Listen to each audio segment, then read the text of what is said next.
Alright, we're real close to completion, and I wasn't going to show me putting the bluing on because it is really very simple. But I thought I'd show you one of the subsequent coats. I've already put one good coat on there. But the key is no grease.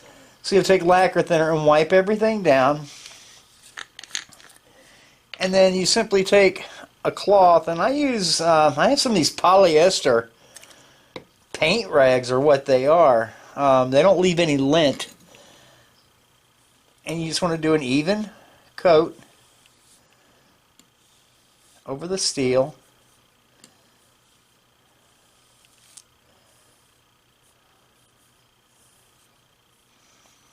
And then I'm going to come down here, and as I said, this micarta just won't absorb any chemicals, so you don't have to worry about that. Just want to get a good coat on everything. Then you're going to leave it. Bottle says for 3 minutes. And here's a hint. These little rags that you apply it with, throw them away. Don't put them down near anything that you don't want to rust. The vapors will put flash rust on anything in the vicinity. Throw this stuff away. After 3 minutes, it says to rinse with cold water. I just use some good glass cleaner. Spray it, foam it up, and scrub it off. And then just take some steel wool and buff, and then you want to apply oil.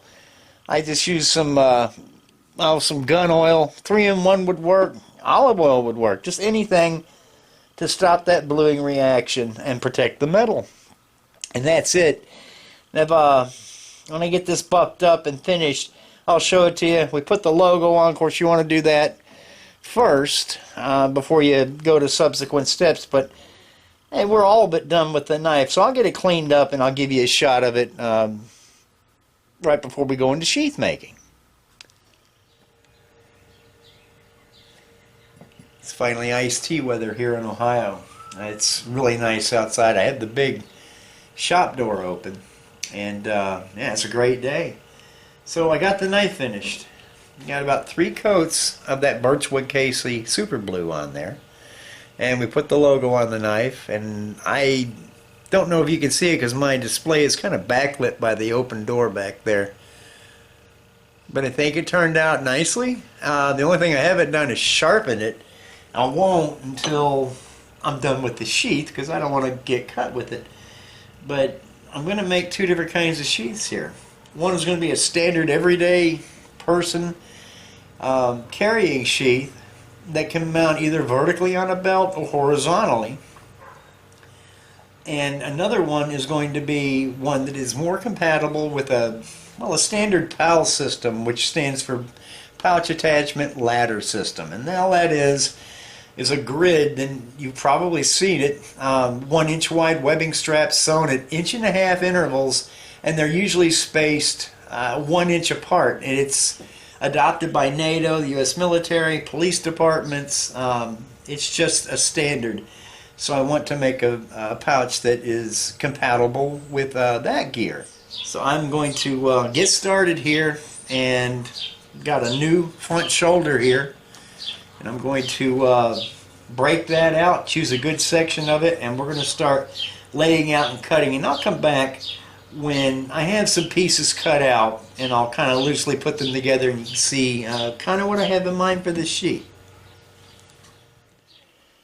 Okay, here we are at the finish line. I omitted a lot of the sheath making because what I ended up with was a couple of different prototypes that I wasn't happy with until I got to this point, and so it had just been pretty tedious to video all that and then try to show you.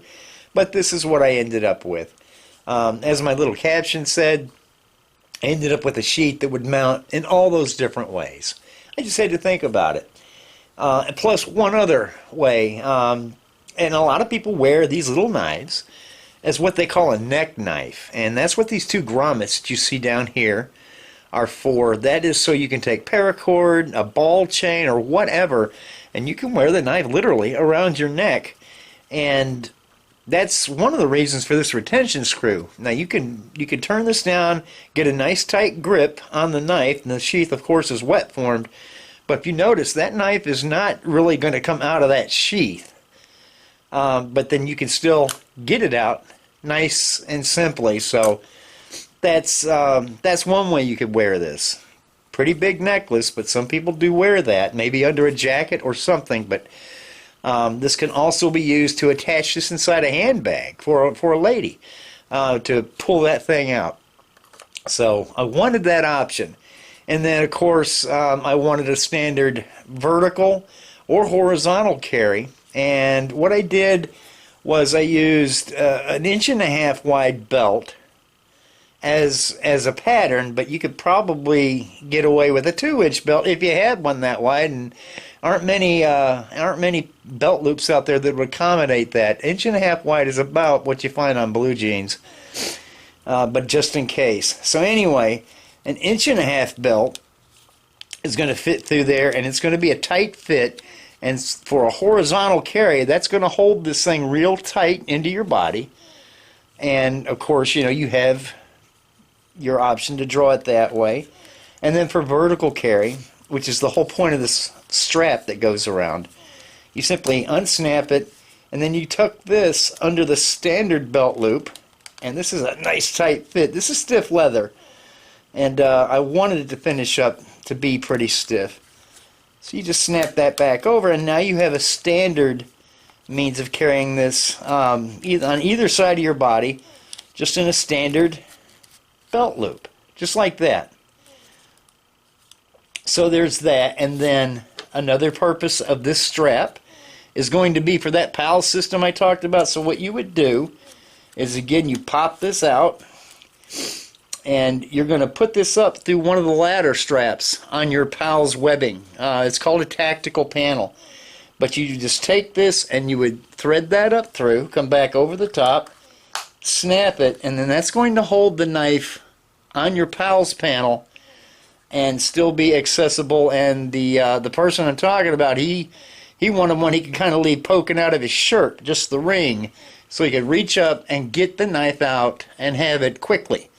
So I've achieved that, and I'm going to let him know that this thing's ready to be seen when all of this craziness ends. Maybe he can get over here and look at this, and if there's any changes he wants to make, that'll be fine. I'm keeping the prototype on this one, but maybe he wants serrations down here on the edge to get started through some nylon strap.